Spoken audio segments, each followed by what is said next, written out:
Welcome to Garage Talk Unwrapped, episode 4.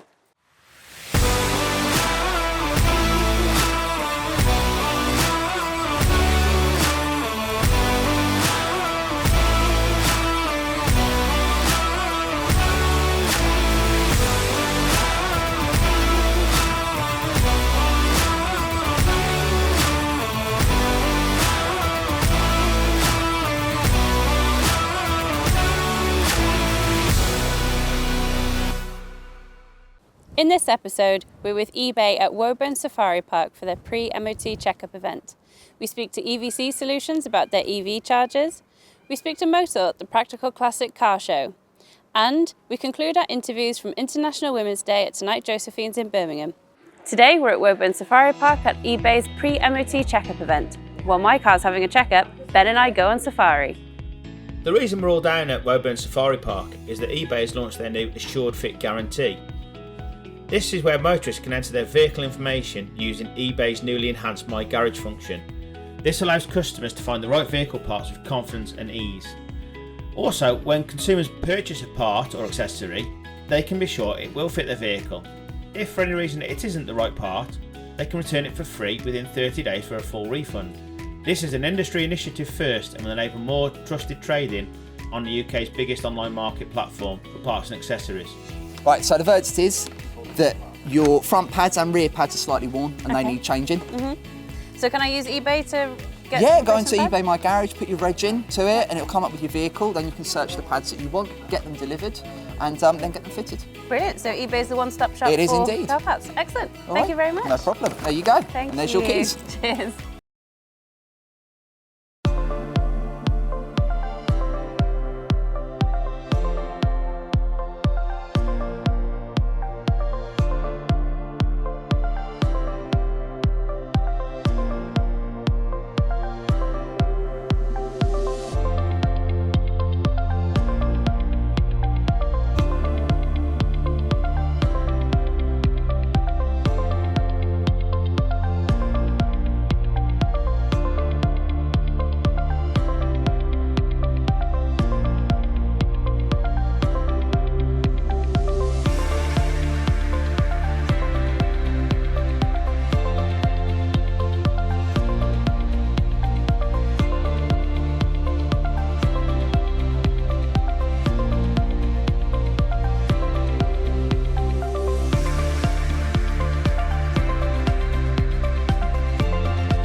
For tools and machinery, come to Machin Mart. Experts in our 65 superstores help you choose from the vast range, including air compressors, tool chests, stoves, welders, generators, water pumps, heaters, power tools and much, much more. Or just order by phone or online. Look out for our money-saving special offers. Our free catalogue contains hundreds of price cuts and great new products. Or visit our website with thousands more specialist products in Machin Mart Extra. Shop in-store, online or call. And now our final interviews from the International Women's Day event at Tonight Josephine's in Birmingham. I get asked the question all the time, how do we get more women into the trade?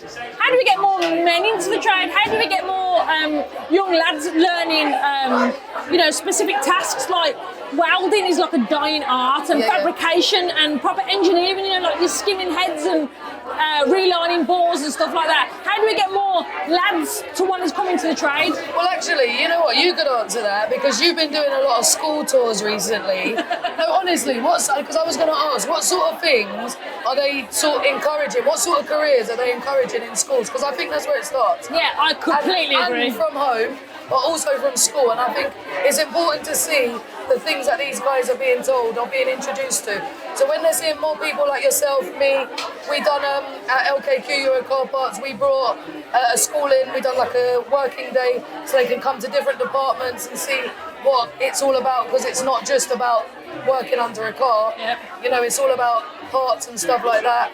There's lawyer jobs, there's so much different aspects to the motor trade, right? In schools, they are pushing towards doctors, lawyers, teachers. That's where they're going.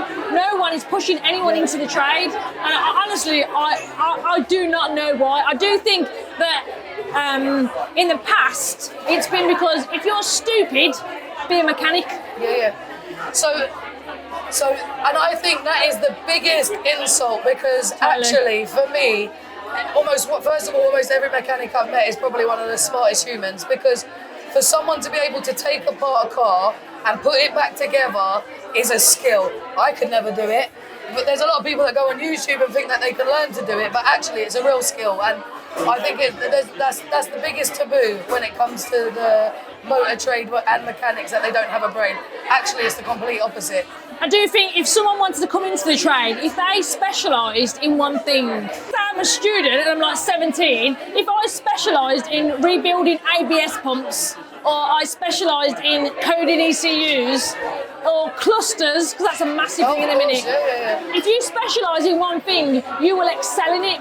And if you specialise in it, you'll get the custom really easy. Yeah. So like when it comes to, it's really hard to find decent engineering companies now. Not many people will do skimming of blocks, skimming of heads, like I say, rehoming, reboring, stuff like that. Nobody does that anymore. It's really hard. But when you do find someone, they're like booked like 3 months in advance, something ridiculous. Which shows you where there's a lot of demand out there. Totally. People think that you're going into EVs and electric vehicles and hybrids and stuff. But that's actually not the way. As much as they are coming into it, you will still have petrol and diesel cars, no matter what's going to happen. Because you'll always get that petrol head that's into classic cars. You know, what about the cars that are 30, 40, 50, 60 years old? They still need those things. So if you get even welding, I can't believe how hard it is to find decent welder. Do you know, forget the welding for a minute, but just back to the hybrid and electric. I think that's another important thing that garages are not focusing on. So maybe not electric so much, but the hybrid aspect. And I didn't really feel it too much until I got my new car. So when I got my new car, my garage that I've been going to for the last 10 years, my family's been going to for the last 20 years, they now cannot service my car. They can't service my sister-in-law's car, and they can't service my uncle's car, because they're all hybrid. And there's certain parts of the car that they service, when I say service, of course they can do like oil filters and stuff like that. But I'm not just going to go to them to go and do a service. I want my car to be able to be maintained, everything looked at. They can't touch a battery. There's certain things on my car, on the hybrid part of my car, the electrical side, that they're not trained to do. And I think there's not enough garages invested in their own staff to become more better. If we start it in school, the garages start implementing it a bit more, we'll start to see more talent out there, because there's so much to be had. The world is crying, or especially this country, we're crying for more mechanics. That's what I mean. So in schools, when you say to be a mechanic or work in a garage, you think of old school mechanics and garages with spanners and oil and filter changes. You're not seeing the systems, all of the great things that we have brought into the industry, all the, That's it. So when you get like the new youth of today, I would say, I call them the youth, like the 17, 18-year-old, if they could focus their mind on specialising in electric and hybrid vehicles, I mean, they'll have some deep pockets, let's face it, they're gonna, because they're gonna be quids in. Not many people are doing it. There's a massive gap in the market. So the newcomers, the new students, the people in the schools and the colleges, if they focus their minds on hybrid, electrical, what's the other one they're doing? Hydrogen. Hydrogen. You know, if they can, because that's that generation. Training them from give them the option. I totally agree. I think that's where we go wrong in a society. Yeah, totally.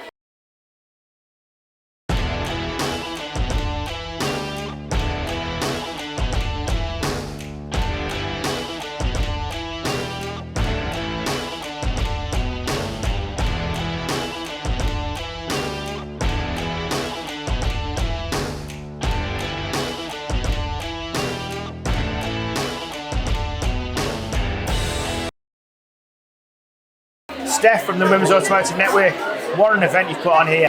How important is this to you? Well, it is the life and soul of everything that we do at the Women's Automotive Network. We're all about being better together and working with Automechanica for the second year now. It's truly fantastic. So many old faces, so many new faces. It's why I come to work. I love it. We are starting to move towards where we need to be with the female population joining the industry. We're nowhere near there yet, are we? We still need a lot of hard work to go on in the industry. Yeah, definitely. I mean, you look at the percentage of women that even if they've joined the industry, I think the last stats were 51% would still leave, which is incredible. And we can't afford to lose that skills. No, definitely. Obviously, you've got those managers now who are looking to kind of move up the ladder, but it's all about that younger generation, that new generation, bringing it up for kind of cultural, societal, all the reasons. The theme of the interviews I've done so far is education. We need to be into schools, don't we? We need to be educating people from a young age that anything's possible. Yeah, I do agree with education, but I also think a real key factor in the industry at the minute is keeping that talent. Obviously, we need to attract the talent. It's about retaining the talent. It's looking at what else is happening. You know, paternity leave, maternity leave, working from home. Look what COVID's done for us. Actually presented some really good opportunities for women in the industry. So what can we do to really encourage people in this industry? How can we get more and more people in this industry? I think networking events like this are obviously brilliant, but I think a lot of companies are realising the need for internal and external networks, communities, sharing experiences, sharing best practices. And even though we are from the Women Automotive Network, we always say that we're about women, not for women. And I think a massive key that we're missing a lot of the time is your male champions and your male allies. And it's brilliant actually to see quite a few of them here today, and good on you, because it's a bloody pink place. Yeah. Well, it's great to see so many influencers from the male part of the industry here. Yep. They're obviously taking it in, talking to ladies, gaining experience of their experiences, and hopefully going to implement that into their business as well. That's a key to it. Yeah, I think networking experiences like this give you that neutral base outside of work to communicate and share, like you said, ideas, issues, experiences. So we'll encourage anybody to come and see at the UK Garage and Body Shop event coming up in the NEC. Oh yeah. To talk to you, to ask anything really. Yep. How they get into the industry, how they can stay in the industry, how they can feel more comfortable in the industry. Yep. So you'll be there, won't you, encouraging? Yeah, we'll be there, and obviously join the Women Automotive Network global community with online and in-person events as well. Dawn Metcalfe, Garage Hive, International Women's Day event. What an event. Absolutely, it's really exciting to be here and see so many sort of women in the industry who are just really pushing and thriving to try and get more involved, really. And of course, it's what Garage Hive has pushed for a long time now, isn't it? It really is, and like one of our biggest things is just having that trust with a lot of our customers, and seeing so many of our partners as well here, which just encourages that and shows what we're all about. And it's just about having every opportunity for our customers to grow and expand their businesses. And I suppose the next step for the Garage Hive is to see more and more females attending the blend. Oh, absolutely, yeah, it really is. So to be fair, we're trying to get as many speakers during the event as possible. So I think we've had a few applications come in this year from a women's point of view. So that's good to see from my point of view as well. It's also attendees in the audience as well, isn't it? Yes, definitely, yeah. It is. So how have things been for 2024 so far? Really, really good. Massive growth already. The year's looking strong, and yeah, the team is just growing and already planning for the blend, as you mentioned. So yeah, full steam ahead, really. What kind of gender balance is there at the Garage Hive these days? I think we're possibly even close to 50-50. So that's really good, yeah. Definitely, we encourage more people in the industry to move towards that. It really is, and it's just sort of trying to get that out there for the younger generation really as well. So a lot of the team now are coming in, sort of just school leaders who have shown that interest and getting the awareness of the automotive industry actually, which has always predominantly been the male environment, but I think that certainly is changing.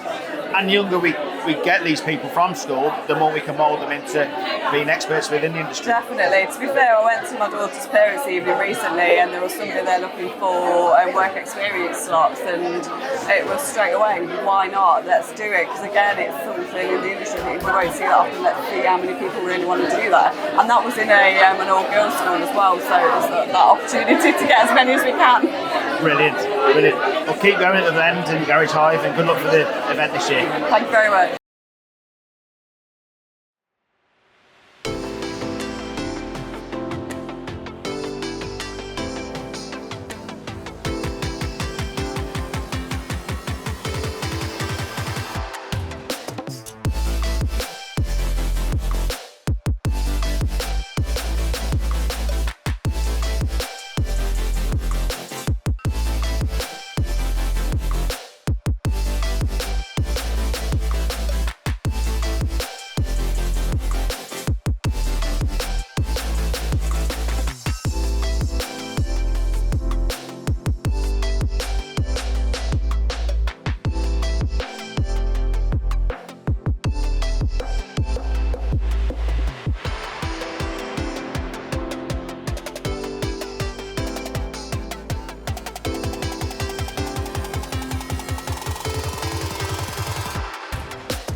And now over to the NEC where we're speaking to Motul. Jake, we're at the Practical Classic Car Show. Obviously you're with Motul today. How's it been this morning? It's good to be here, yeah. We're having a nice morning talking to some good customers. We've got a lot of classic products for sale, a few new ranges we've brought out, so yeah, great to be here. And it's a big year for Motul, isn't it? You're moving from track to road vehicle with a lot of your products and vice versa. We are, yeah. So we brought out a new range, which is somewhere between the 300V and the passenger car range. So if people are looking to do track days and things like that as well, it's a really good product called 8100 Power. So we're doing a bit of promotion for that as well. So yeah. And obviously Motul are driving this forward this year. It's because I think it's because the car park's getting older, isn't it, in the industry? So obviously these products are going to become more prevalent because vehicles are not getting any younger, and certainly ICE ones aren't. Exactly, yeah. So Motul's been quite big in the sort of classic scene for a little while now. They're slowly sort of getting into modern classics, and that's why we do our 70s and 80s oil and the 90s stuff as well.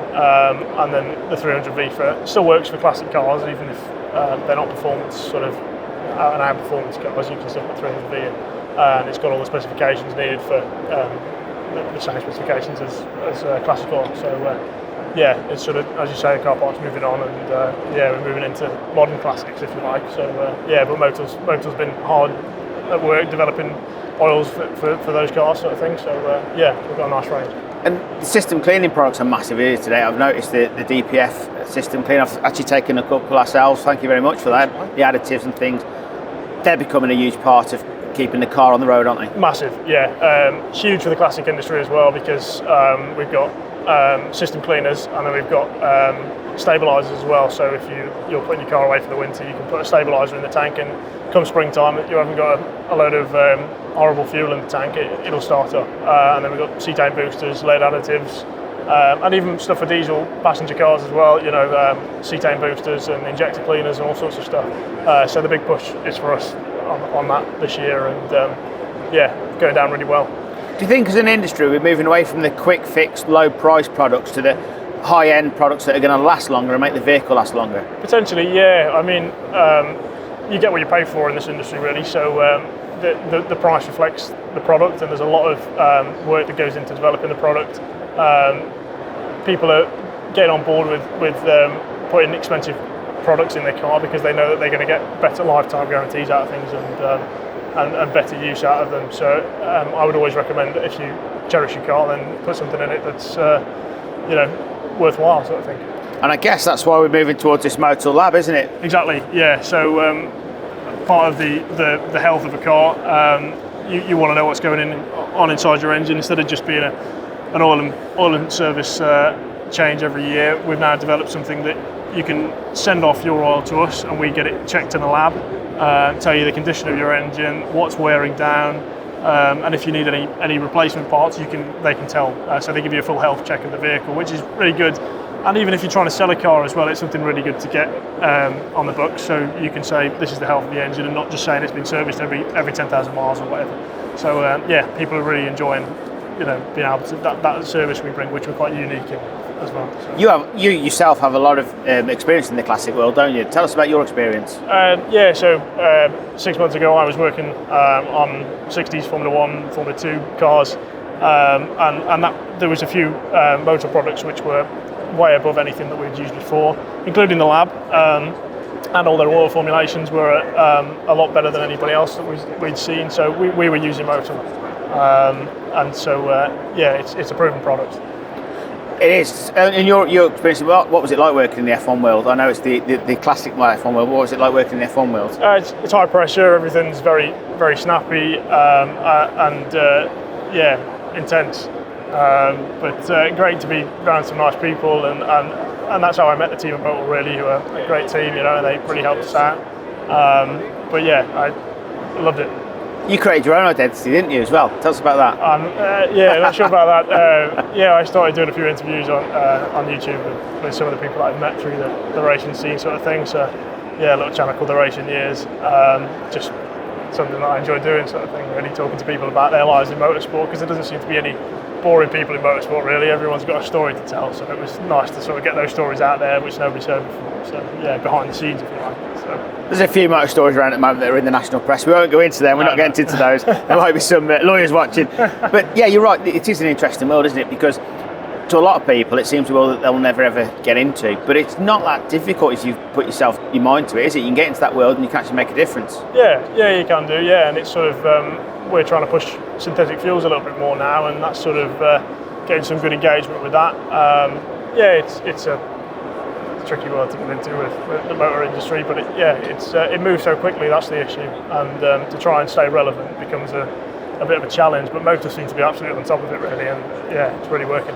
And there's no bigger movement at the moment, obviously the IC vehicles being phased out, and it's only going to grow the classic area, isn't it? Yeah, definitely. These sorts of cars aren't going to go anywhere anytime soon. We're not going to be converting them to electric for the most part, because classic car owners would sort of wince at that. So yeah, the fact that Motal's still developing and in conjunction with synthetic fuels, I think the market's still strong for the next few years. Going forward by going back? Pretty much, yeah, exactly. Reinventing the wheel by going back into the past, sort of thing. So yeah, I'm all for it. For tools and machinery, come to Machin Mart. Experts in our 65 superstores help you choose from the vast range, including air compressors, tool chests, stoves, welders, generators, water pumps, heaters, power tools, and much, much more. Or just order by phone or online. Look out for our money-saving special offers. Our free catalogue contains hundreds of price cuts and great new products. Or visit our website with thousands more specialist products in Machin Mart Extra. Shop in-store, online, or call.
Now we speak to EVC Solutions at the Shropshire Chamber Business Expo. Adrian at the Shropshire Chamber Expo today.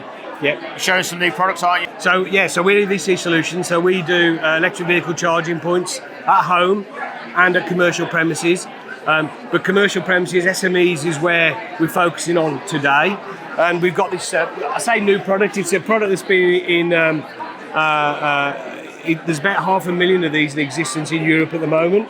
But the nice thing about this is that it's actually certified climate neutral, which to our knowledge is the only charge point in Europe currently certified as climate neutral, which in the kind of industry we're in, you'd kind of thought it was a prerequisite.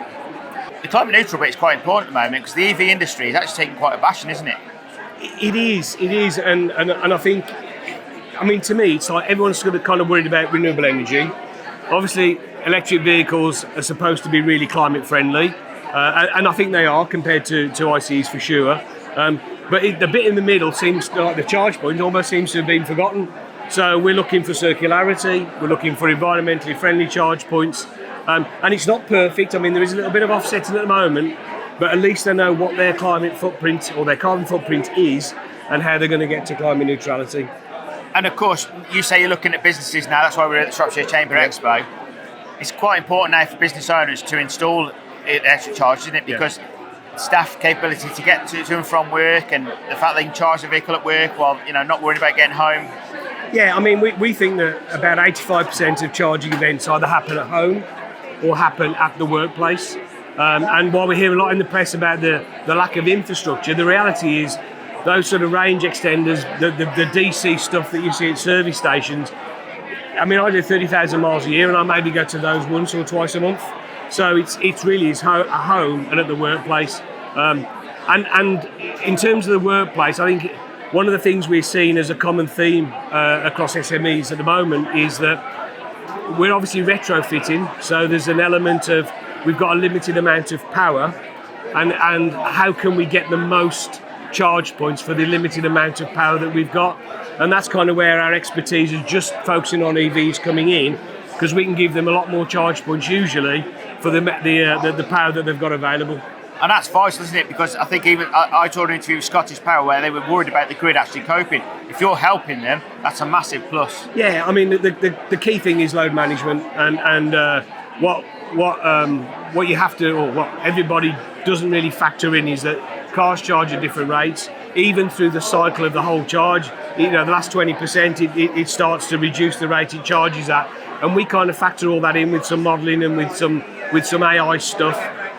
So we can actually, we can probably fit 10 charges where the maths would say you can only fit 3. Yeah. And that's a massive plus at the moment. It's a massive plus, yeah. Great stuff. So where are you going towards with EV now? What are you happy where you're at, and do you know where you need to be at over the next couple of years? We're very happy with where we're at. We know where we need to be. All the sort of the charge points themselves, apart from getting towards climate neutrality, have kind of reached where they need to be. Most of the progression over the next probably 3 to 5 years is going to be on what we call the charge point management systems, which is the back office stuff, the computer stuff. So people want to now understand who's charging, where they're charging, how much is it costing, can I stop people charging here and not there, can I book a space to charge, all that sort of stuff. And I mean, there's some really mind-blowing stuff coming in 3 to 5 years' time, that it's all been done, it's all there. Things like V2G, V2X, which is using your batteries as storage and feeding it back to the grid. I mean, all this stuff's coming, which is really exciting, but it's mind-blowing at the moment. Most people just say, can I charge my car? Yes, they can, Yeah. Last question. Yep. 2035. Yep. Happening or not? Put your politician's hat on. So, the really interesting thing about the 2035, when originally they bought the ban on ICEs in 2030, what they did at the same time was impose a series of penalties to car manufacturers for not hitting certain milestones. So as an example, in 2025, the 25% of every car manufacturer's sales have got to be electric.